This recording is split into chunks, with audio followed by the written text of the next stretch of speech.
Okay, today we're going to be talking about the Emancipation Proclamation.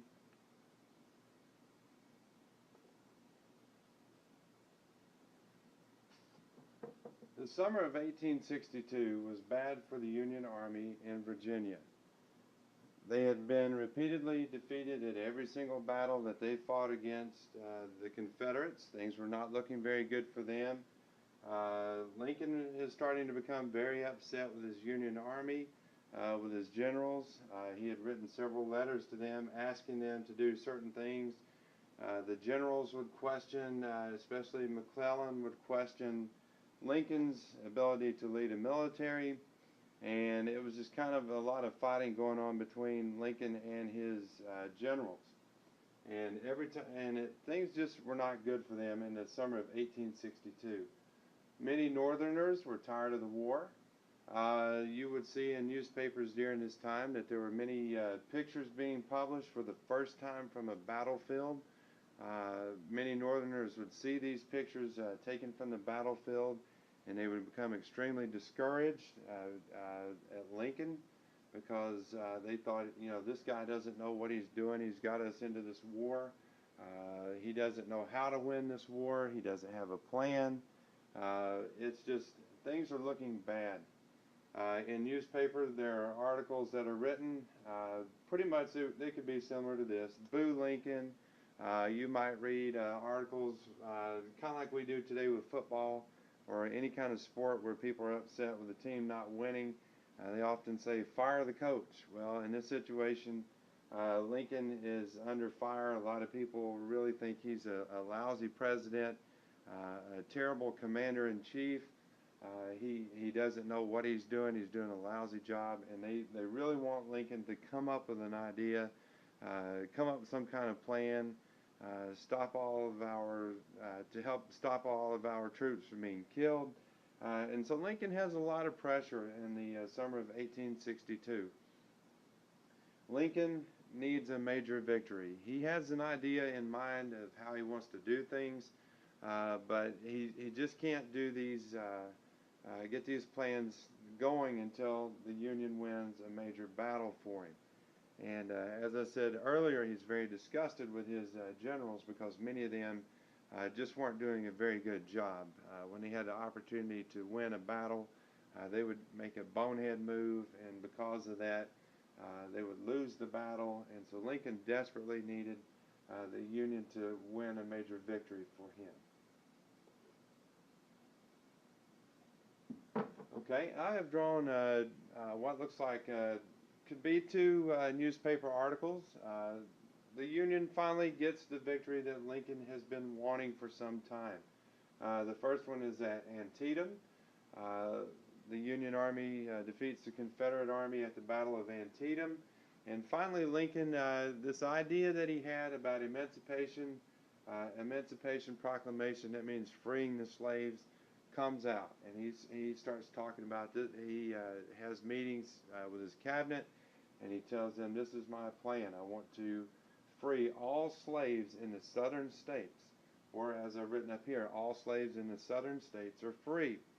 Now, this did not mean that the states of Kentucky and Maryland and those border states, that those slaves were free yet. Lincoln, remember, if you'll remember, we talked about the border states.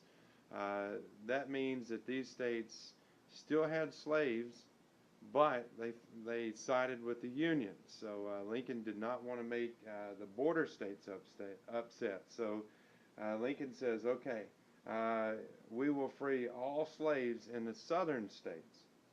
Now, I've written up here, shh, don't tell the slaves. Now, the reason I've written that is because the plantation owners at this time, they began to hear about the Emancipation Proclamation. It was posted in newspapers in the South. Union soldiers would post them on billboards or on signs throughout towns. The slave owners had heard about this, and they decided, well, we'll do everything we can to keep the slaves from knowing about this. Now, if you'll remember, slaves were not allowed to read.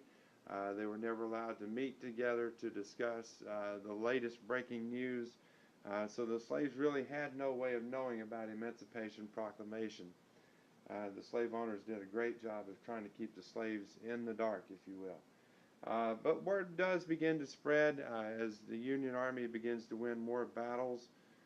They start spreading this word throughout the South that the slaves are now free, and word begins to spread from plantation to plantation that the slaves are now free. Now, slave owners at that time would not go tell their slaves, "You're free to go." As I said, they did everything they can to keep the slaves from finding out about it, and so they would keep the slaves working. The slaves had no idea that they had been released, but eventually they do.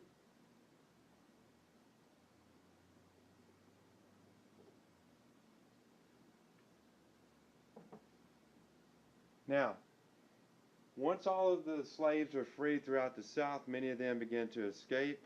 Uh, as you can imagine, that's what they're going to do. They started running, escaping to the north, trying to find freedom, and also they are trying to find a way to join up with the Union Army. This is just a great thing for the Union Army.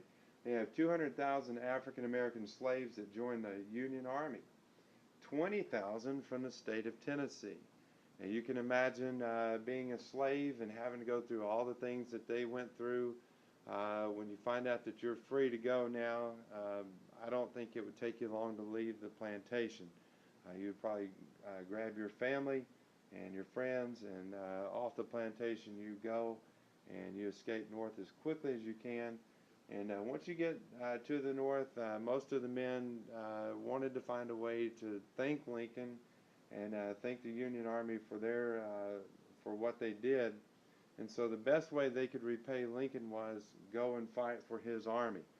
Now, if you'll remember Lincoln's Anaconda Plan, the plan was that he wanted to cut off all supplies to the South.